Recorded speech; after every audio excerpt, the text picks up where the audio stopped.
ওগো, ওগো কথা বলো। কলাইয়ের জ্ঞান ফেরে।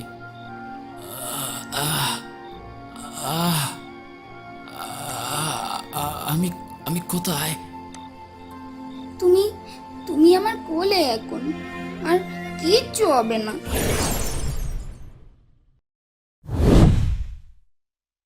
নবান্নপুর নামের ছোট্ট একটা গ্রাম। চারপাশে মাঠঘাট, তালপিয়ালের বন, আর গ্রামের পাশ দিয়েই এঁকে বেঁকে চলে গেছে একটা বহু পুরনো নদী। এখন সেটাকে সেখানকার লোকেরা বলে মরা গাং। জল নেই, ছোট ছেলেপুলেরা মাঝে মধ্যে গিয়ে সেখানে ঝাপাঝাপি করে। তবে বেশ আগে এই নদীতে টইটম্বর জল ছিল। জোয়ার ভাটা টানাপোড়েন চলতো সারা বছর। এখন নদীটা কেবলই নামেই নদী। গ্রীষ্মকালে শুকিয়ে খাকা করে, এরপর বর্ষায় শুধুই কাদার পাক। এই গ্রামেরই একজন প্রখ্যাত মাছুরে শ্রী কলাই চাঁদ, বয়স হবে ওই 28-30। ছোটবেলা থেকেই মাছ ধরেই দিন কাটিয়েছে, বাপ দাদার ঐতিহ্য ধরে রেখেছে। বছর খানেক হলো কলাই চাঁদ বিয়ে করেছে পাশের গ্রামেরই শান্ত স্বভাবের কিন্তু বুদ্ধিমতী মেয়ে বিনোদিনী তার স্ত্রী। কলাই সারা দিন মাছ ধরে, যা পায় তা সেখানেই আসার পথে বিক্রি করে আসে।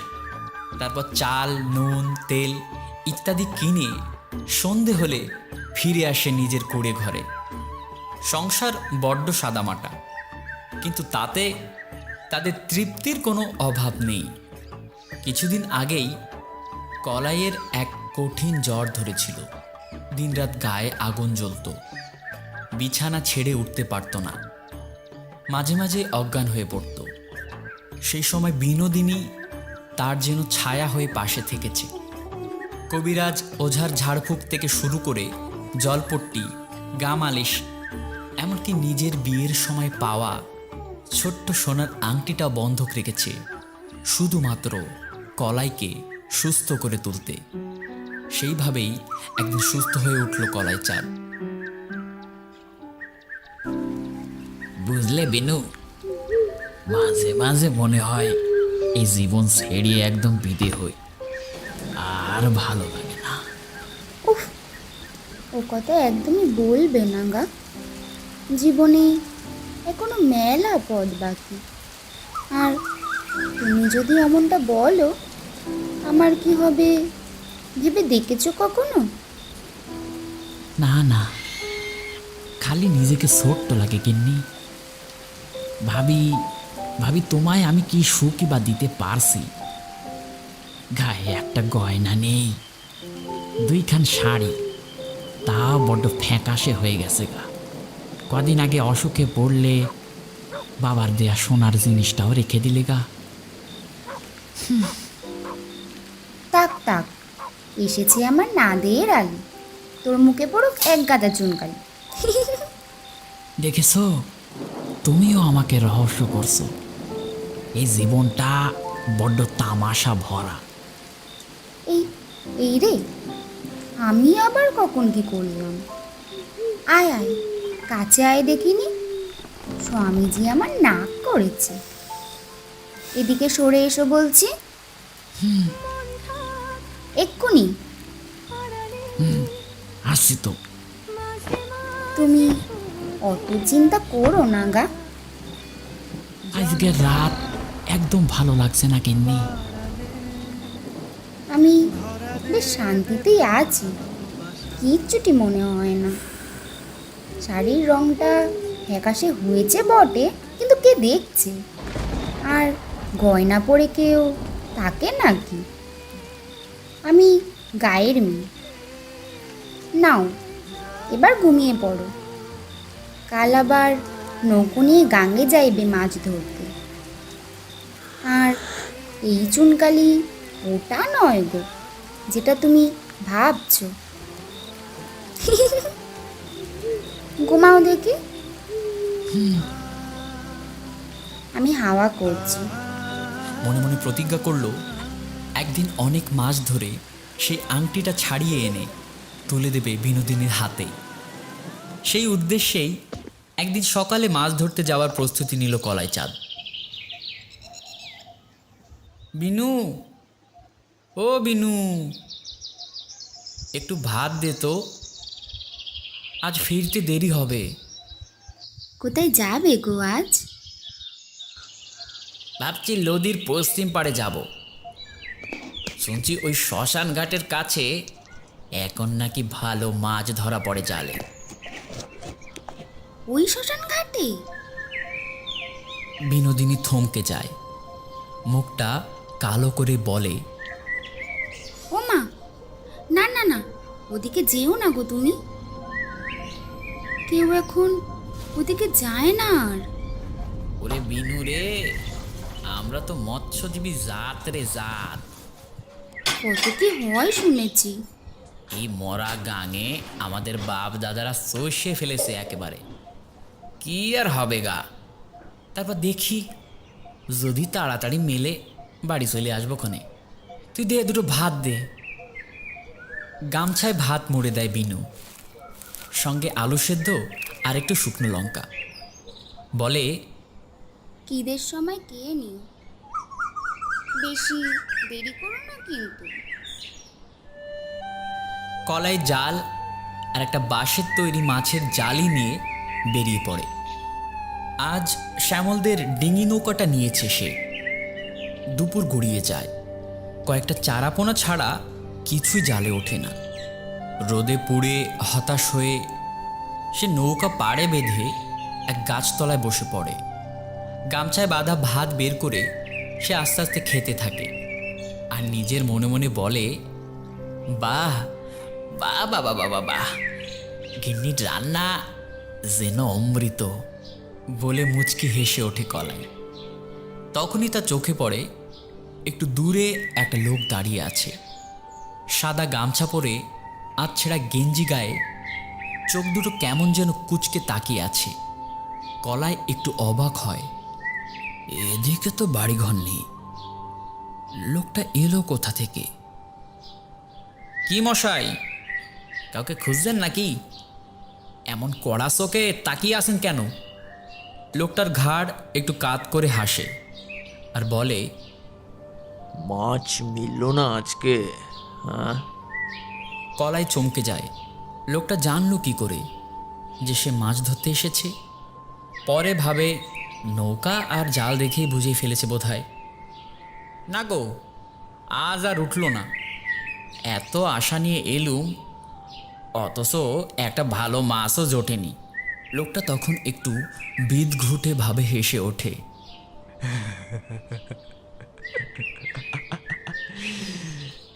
মাছ আছে, আছে গো, আছে, অনেক মাছ আছে। মস্করা কইরো না তুমি। কই, জাল ফেলে ফেলে হাত একদম ব্যথা হয়ে গেল, কিন্তু কিছুই তো উঠছে না। আছে আছে, রুই, কাতলা, ইলিশ সবই আছে। আমাকে সঙ্গে নিয়ে চলো, আমি দেখাবো কোথায় ফেলা যায় জাল। কলাই দ্বিধায় পড়ে যায়। সন্ধে নামছে, গিন্নিকে কথা দিয়েছিল শ্মশান ঘাটের দিকে যাবে না। তবু মনে হয় এত খাটাখাটনি, নৌকো চেয়ে এনে যদি আজ ফাঁকা হাতে বাড়ি ফিরতে হয়, তাই লোকটার কথা রাখতে রাজি হয়ে যায় কলাই চাঁদ। আচ্ছা চলো তবে। দুজন আবার নৌকায় উঠে বসে। লোকটা বৈঠা ধরে। কলাই চাঁদ জাল ফেলতে শুরু করে। ধীরে ধীরে কিছু মাছ জালে উঠতে লাগলো। দুই একবার জালের খেপ দেওয়ার পর জাল তুলতেই দেখা যায় মাছে ভরে গেছে। ঝিলিক দিচ্ছে রূপালি ইলিশ। এই তো এই তো ধরা পড়েছে। কত মাছ! আজকে গিন্নি যা খুশি হবে আমার উপর।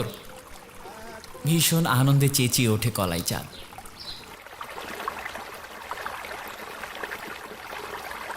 শ্মশান ঘাটের একদম কাছে চলে এসেছে। এই যে এই তো সেই শ্মশান ঘাট। সন্ধ্যা হয়ে এলো, এবার ফিরি। গিন্নিকে কথা দিয়েছিলুম, নৌকা পেছনে ফেরাগো তুমি। হংরা তখন হেসে বলে, আর একটু থাকো, দেখো কত মাছ উঠেছে। ওই ওই দেখো, এদিকে কেউ আসে না তো, তাই জাল ফেলা হয় না। হঠাৎ হংরার গলা একটু ভিন্ন রকম লাগে কলাইয়ের কানে। হাসির ভেতর যেন একটা হাড় হিম করা ঠান্ডা। কলাই অবচেতনেই হাত পা শক্ত করে ধরে। নৌকার নিচে জল কেমন গড়গড় করে বয়ে যাচ্ছে, আর দূরে কোথাও একটা শিয়ালের ডাক। সন্ধ্যা নামার মুখে মরা গাঙের জলে ছায়া লম্বা হতে হতে যেন গিলে ফেলতে চাইছে চারপাশ। শাল, হিজল, বটগাছের গায়ে কুয়াশার মতো অন্ধকার গা বেয়ে নেমে আসছে। কলাই চাঁদের মনটা কেমন যেন অস্থির হয়ে আছে। বারবার চোখ যায় হংরার দিকে। এই তো হয়ে গেল, এখন চলি ভাই, আজ অনেক হয়েছে, আর মাছ চাই নে গো। গিন্নিকেও কথা দিয়েছিল আমি ওই শ্মশান ঘাটের দিকে যাব না। হংরা ঠান্ডা গলায় বলে, ওই তো আমার বাড়ি, একটুখানি গেলে কি হয়? আরে এত মাছ ধরলি একটু না খেয়ে যাবে নাকি? চলো চলো, মাছ পোড়াবো, আর গরম গরম খাবে। কলাই দ্বিধায় পড়ে যায়। না ভাই, ওদিকে বড্ড অস্বস্তি লাগে। ওখানে একসময় শুনতাম অশুভ আত্মার ঘোরাফেরা করে। তোমাদের কুটিরটাও তো এখন ধ্বংসস্তূপ প্রায়। তুই কি ভাবছিস আমি ভূত? আমি তোদেরই লোক, কলাই। নেই নেই, কোনো ভয় নেই। এই কথাটা যেন কেমন করে ঠান্ডা হয়ে গেল বাতাসে। গলার স্বরটা কেমন যেন বদলে গেল হংরার। একটা ভেতর থেকে উঠে আসা গর্জন, একরকম পশু স্বরে ভরপুর। কলাই সজোরে উঠে দাঁড়িয়ে বলে, আগে না ভাই, আমি যেতে পারবো না, আমার অনেক তাড়া আছে। এখন চলো, নৌকা নিয়ে পেছনে ফেরো। হংরা তখন জোরে বৈঠা চালাতে চালাতে বলল, নেই নেই, কোনো ভয় নেই আজ। চলো, একবারই চলো, শেষবারের মতো, তারপর আমি নিজেই তোরে ছেড়ে দিব। হংরার কথায় কেমন একটা টান ছিল, যেন একটা অদ্ভুত আকর্ষণ। মনে হচ্ছে চোখে চোখ রেখে না বলা কোনো শক্তি কলাইচাঁদকে টেনে নিয়ে যাচ্ছে। অনেক না না করেও সে আর না বলতে পারে না। তারপর বেশ খানিকক্ষণ বোঝানোর পর কলাই তার সাথে যেতে রাজি হলো। নৌকাটা ঘাটে এসে থামে। চারিদিকে নিশুতি, কেবল দূরে এক বুনো কুকুরের ডাকে রাতের নিস্তব্ধতা ফেটে যাচ্ছে। বাঁশবাগানের ফাঁকে জোনাকির আলো জ্বলছে নিঃশব্দে, ঠিক যেন কারা ছোট ছোট আগুন হাতে দৌড়াচ্ছে। কুঠিরটার ধ্বংসাবশেষ এখনও দাঁড়িয়ে আছে। ছাউনি উঠে গেছে, দেওয়াল ভেঙে পড়ছে, তবু যেন সেখানে একটা প্রাণ আছে। না, প্রাণ নয়, কিছু যেন জমে আছে, দীর্ঘ অপেক্ষা আর ক্ষুধা। আমরা সামনে একটু এগিয়ে গিয়ে বলে, এখানেই তো ছিল আমার ঘর, মা, ঠাকুমা, ভাইয়ের সাথে ছিলাম।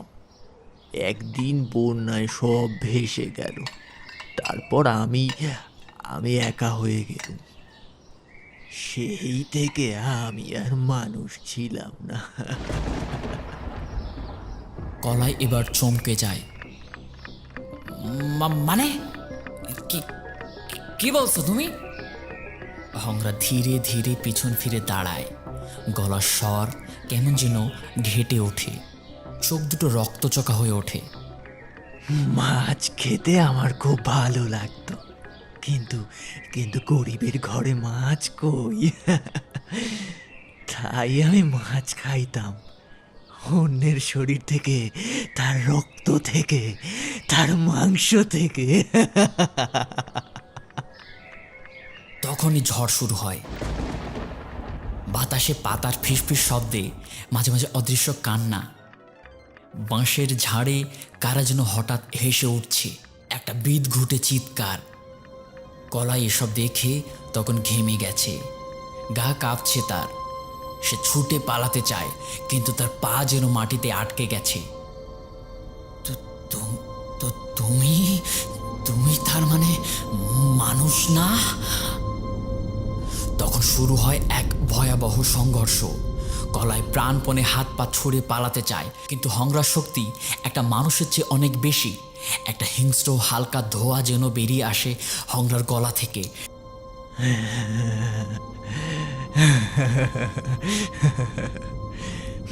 মরেছি ঠিকই, কিন্তু খিদে যায়নি।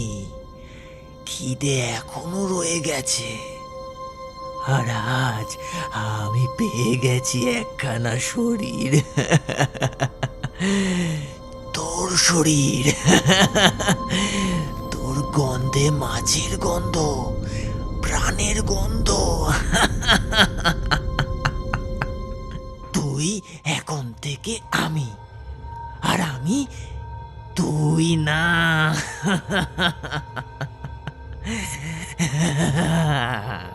সে ধোয়া পাক খেয়ে জড়িয়ে ধরে কলাইয়ের বুক। চিৎকার করে ওঠে কলাই, কিন্তু তার মুখে এখন হংরার ঠান্ডা অট্টহাসি। শরীরটা কলাইয়ের, চোখের ভাষা অচেনা, গলার স্বর বদলে গেছে। নবান্নপুরে ফিরে যাবে সে, কিন্তু এবার কলাই নয়, হংরা চাঁদ। গভীর রাতের আধার ফুঁড়ে কলাই চাঁদ ফিরল বাড়ি। নবান্নপুরে তখন কুয়াশার মতো নেমে এসেছে জ্যোৎস্না, আর গা কাঁপানো শীতের বাতাস। কলাইয়ের হাতে সেই কাঠের জালিতে রয়েছে মোটা মোটা রুই, রূপালি ইলিশ, কাতলা আর পুঁটি মাছ। কাঁধে পুরনো গামছা, চোখে কেমন যেন লাল রক্তচোখা জ্বালা। মুখে চিরচেনা হাসিটা নেই, বরং একটা ভারী চাপা গম্ভীরতা। ঘরের উঠোন পেরিয়ে ভিতরে ঢুকে বলে, বিনু, ও বিনু, একটু কড়াইটা চাপাও তো, মাছ ভাজো। আজ ভাত হবে না, শুধু মাছ ভাজা খাবো। বিনোদিনী ঘর থেকে ছুটে আসে, চোখ বড় করে তাকায়। এত মাছ! হায় রে, আজ তো বড্ড ভরেছে জাল। এত মাছ দুজনে খেতে পারবো? কাল বাজারে দিলে ভালো দাম পড়বে গো। কথা শেষ হতে না হতেই কলাই খানিক চটে ওঠে। আহ, যা বলছি তাই করো, রান্না করো, মাছ ভাজো, আমি একটু নাইয়ে আসছি। বিনোদিনী একটু চুপ হয়ে যায়, তারপর বলল, ঠিক আছে, তুমি বসো, আমি ভেজে দিচ্ছি। একটা একটা করে কড়াইতে মাছ ভেজে ফেলে বিনোদিনী। সর্ষের তেলে ঝাঁঝালো গন্ধ উঠতেই কলাই চুপচাপ এক পাশে বসে মাছের গন্ধ শুকছে, যেন গন্ধেই সে তৃপ্তি পাচ্ছে। বিনোদিনী ভাজা শেষ করে থালায় তুলে দিতে না দিতেই কলাই এক লাফে গিয়ে খেতে শুরু করলো। একটা, দুটো, তিনটে, চারটে, এক নিমিষে শেষ। আর আছে? বিনোদিনী চমকে ওঠে। কি গো, তুমি তো আগে এত খেতে না? কলাই মুখ না তুলেই বলে, আজ একটু খাটনি বেশি হয়ে গেছে। আমি ভালোবেসে দিলেও না করতে, একদম বেশি খেতে না। মাছ ধরতে ধরতে হাঁপিয়ে গেছিলাম তো, তাই আর কি। আজ এভাবে না না, শরীর ঠিক আছে তো তোমার? ঠিক আছে, ঠিক আছে। চোখ রাখে কলাইয়ের মুখে। এই মুখ তো সে চেনে, অথচ অচেনা লাগছে আজ। চোখে যেন হিংস্রতা, মাছ চিবোনোর ভঙ্গিটাও যেন অন্যরকম লাগছে তার কাছে। তবুও কিছু না বলে ঘর গুছিয়ে সে শুতে যায়। স্বামী যে, সেই তো সব। হয়তো আজকে একটু বেশি খাটনি পড়েছে। রাত গভীর, কুকুরের ডাকে ঘুম ভাঙে বিনোদিনীর। চোখ মেলে দেখে পাশটা ফাঁকা। এমা, কি অলক্ষণে কাণ্ড! কোথায় গেল মানুষটা? এমন তো কখনো উঠে যায় না ও। চুপি চুপি পায়ের শব্দে ঘর ছেড়ে বারান্দা চলে আসে সে। তখনই সে দেখে সারা ঘরে কাঁচা রক্তের ছাপ, মেঝেতে ছড়িয়ে আছে মাছের আঁশ, লেজ আর তাজা রক্ত। রান্নাঘর থেকে হঠাৎ ভেসে আসে হরমার ঢেলেই এক অদ্ভুত শব্দ। বিনোদিনী ভয় পেয়ে রান্নাঘরের দিকে এগোয়। দরজার ফাঁক দিয়ে দেখে গলায় নড়ে এক অজানা ভয়ঙ্কর ছায়া মাছ খাচ্ছে। এক অদ্ভুত ভঙ্গিতে মাছের কাঁটাগুলো চিবোচ্ছে। তার চোখ মুখ একদম বদলে গেছে।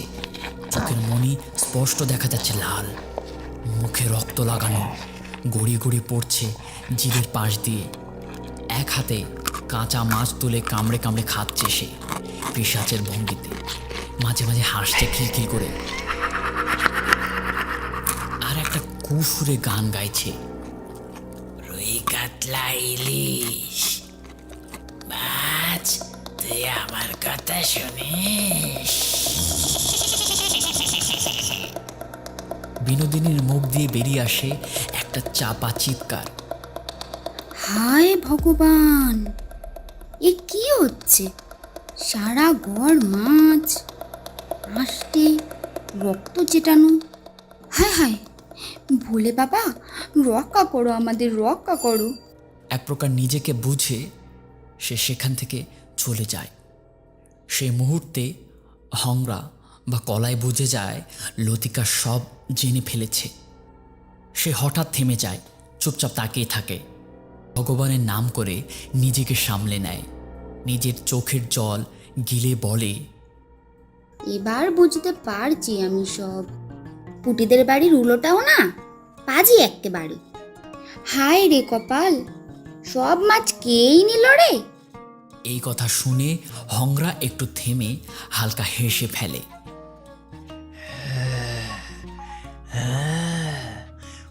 ওই জন্যই তো এলাম। দেখো তো একটু বাকি রাখেনি। বিনোদিনী ধীরে ধীরে ঘরে ঢোকে। চোখে জল, বুকের ভেতরটা যেন কেউ পিষে ধরেছে। তবুও স্বামীর মুখের দিকে তাকিয়ে দাঁত চেপে হাসে। বিনোদিনী নিজেকে সামলে নেয়। কি গো, তুমি এত রাতে উঠে গেলে? আমাকে তো ডাকতে পারতে। তুমি জানো না আমি তোমাকে ছাড়া এক বিন্দু থাকতে পারি না। এ কথা শুনে কলাইয়ের মধ্যে থাকা হংরা একটা বিদঘুটে কণ্ঠে উত্তর দেয়, তুমি তো দেখলে কত মাছ হুলোটা খেয়ে নিল। আমি তাই আর ডাকিনি, তুমি ঘুমাচ্ছ দেখে।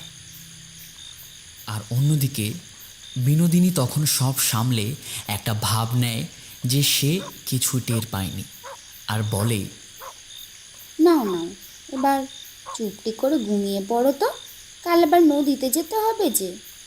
চলো আর না, ঘুমাও এইবার। আর উত্তরে হ্যাঁ বলে হ্যাঁ, কলাইও ঘুমিয়ে পড়ে। আর অন্যদিকে বিনোদিনী রান্নাঘরে যাওয়ার নাম করে ওই রাতেই বেরিয়ে পড়ে তার চেনা একজন মানুষের কাছে। গ্রামের একদম শেষ প্রান্তে বেশ কিছু দূরে একটা বাড়ি আছে শ্রী বটকেশ্বর বাবার কাছে, যিনি কিনা ভূত প্রেত তন্ত্রবিদ্যা নিয়ে সাধনা করে।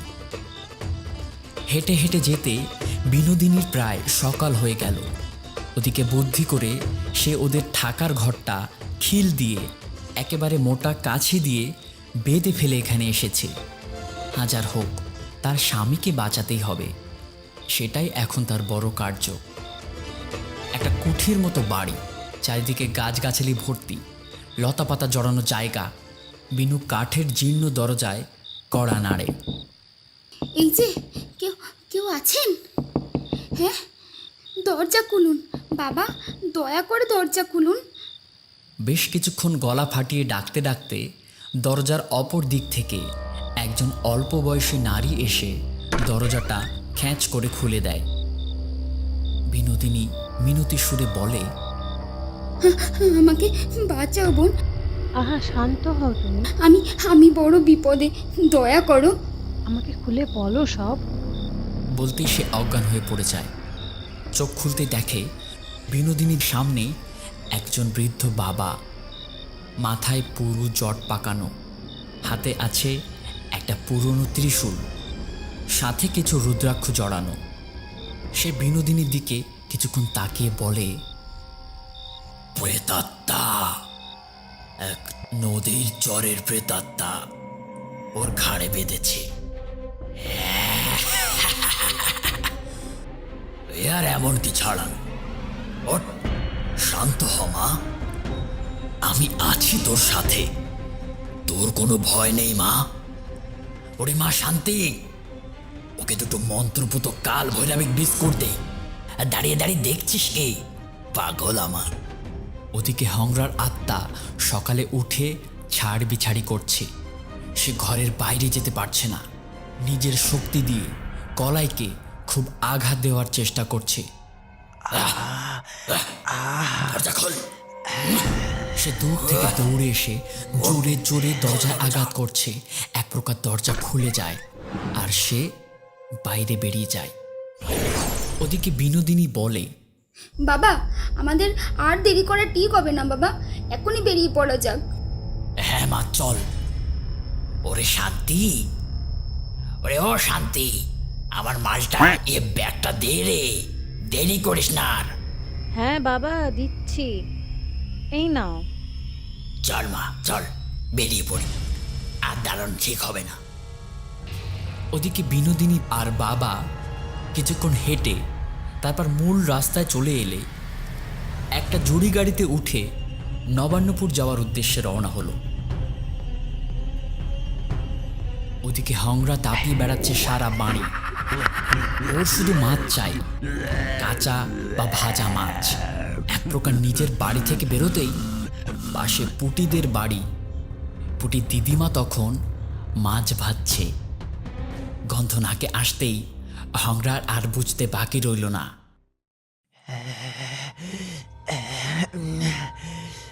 হেঁটে যেতেই কিছু দূর কি গন্ধ! কতদিন কতদিন পরে শুটকি মাছের স্বাদ পাবো আমি।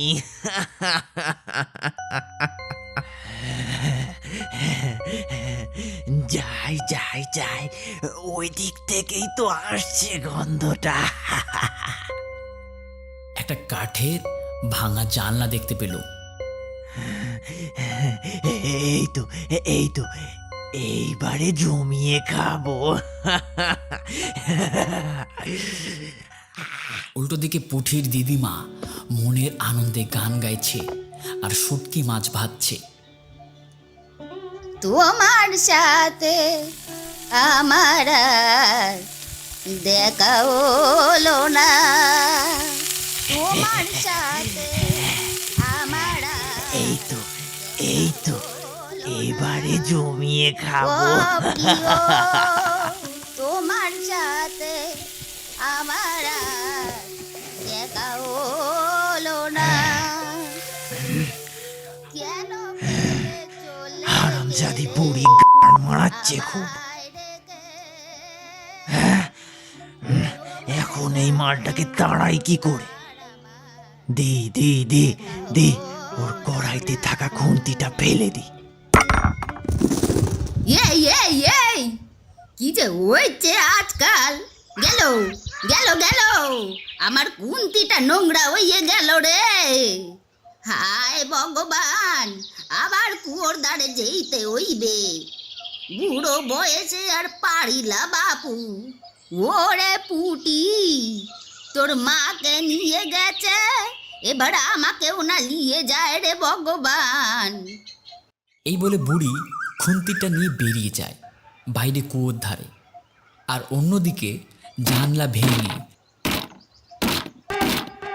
হংরা ভেতরে ঢুকে যায় আর এক পিশাচ রূপে মাছ ভাজা খেতে লাগলো। বলাইয়ের চেহারার পরিবর্তন হয়ে গেছে এতক্ষণ। সে বিশাল শব্দ করে মনের আনন্দে মাছ ভাজা অর্থাৎ শুটকি মাছ খাচ্ছে। ওদিকে পুটি এসব বুঝতে পেরে এসে দেখে আর নিজের স্বচক্ষে এই ঘটনা দেখে সে চিৎকার করে ওঠে।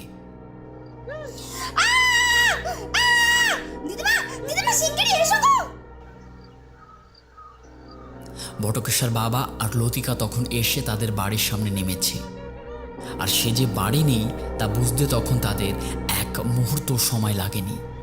বুড়ি চিৎকার করে ফাটিয়ে দিচ্ছে, মুখ পোড়া হারামজাদা, হাত কুড়োর বেটা, আমার ছুট কি খেয়ে নিলি? এই নে খা জাটার বাড়ি, নে শালা। বিনোদিনী সজোরে দৌড়ে গিয়ে বুড়িকে বলে, এ কি মারছো কেন? মেরো না গো বুড়িমা, ওকে ওকে মেরো না, ওর ওর কোনো দোষ নেই। বাবা, ওর কোনো ক্ষতি হবে না তো? দাঁড়া মা দাঁড়া, একটু শান্ত হ তুই আগে। ওদিকে বুড়ির ঝাঁটার বাড়ি খেয়ে হংরাও একটু ভয় পেয়েছিল। বাবা হঠাৎ করে একটা মন্ত্র পড়ে আর তার সাথে কি একটা গুঁড়ো ওর দিকে ছুঁড়ে মারে। হংরা চোখ জ্বলছে তখন। কি দিলি তুই শালা বুড়ো? হ্যাঁ, কি দিলি? এই অকাল পাষণ্ড, অকৃতজ্ঞ পিশাচ, ছাড় ওকে, বেরিয়ে যা ওর শরীর থেকে। এই বলে সে নিজেকে আছাড় বিছাড় দিয়ে কলাইয়ের শরীরকে আঘাত করার চেষ্টা করছিল।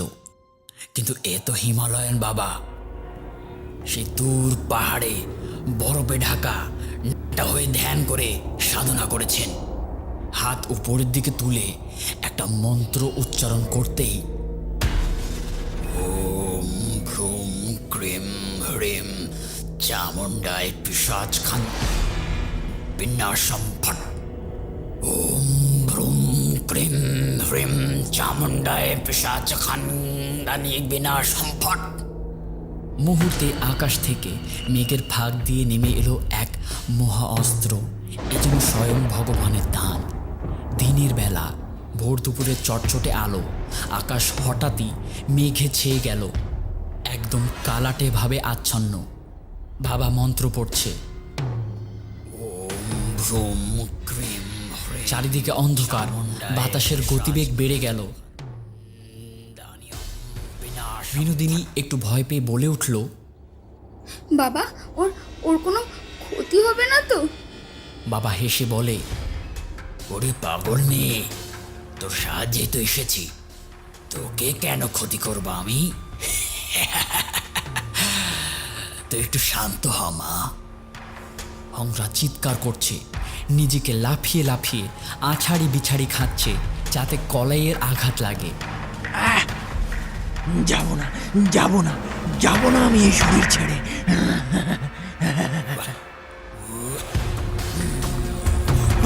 বল কি দিলি শালা, বল। নিমেষে সেই ঈশ্বর প্রদত্ত অস্ত্র দিয়ে উড়ে গিয়ে আঘাত করল কলাইয়ের শরীরে। ওদের দিদিমা ভয়ে দাঁত কেলিয়ে ফ্যালফাল করে এসব কাণ্ড দেখে মুড়ো ঝাঁটাটা একেবারে ফেলে দিয়ে পালায়। ওরে বাপ রে বাপ, কি কাণ্ড কি কাণ্ড!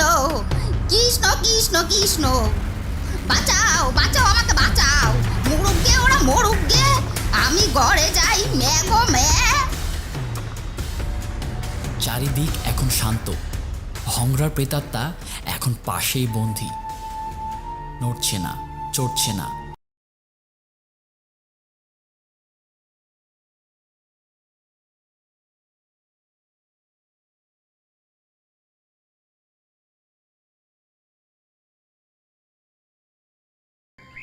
পাগল একটা, যা যা এখন ঘরে জামা আর সুখে থাক, আর দেরি করিস না। আর কোনো সমস্যা হয়তো কখনো হবে না, হলে আমি তো আছি, তোর বাবা। আসি রে মা, ভালো থাকিস তোরা। সাবধানে যাবেন বাবা। এই বলে বাবা হংরার আত্মাকে সাথে নিয়ে দিল হাঁটা।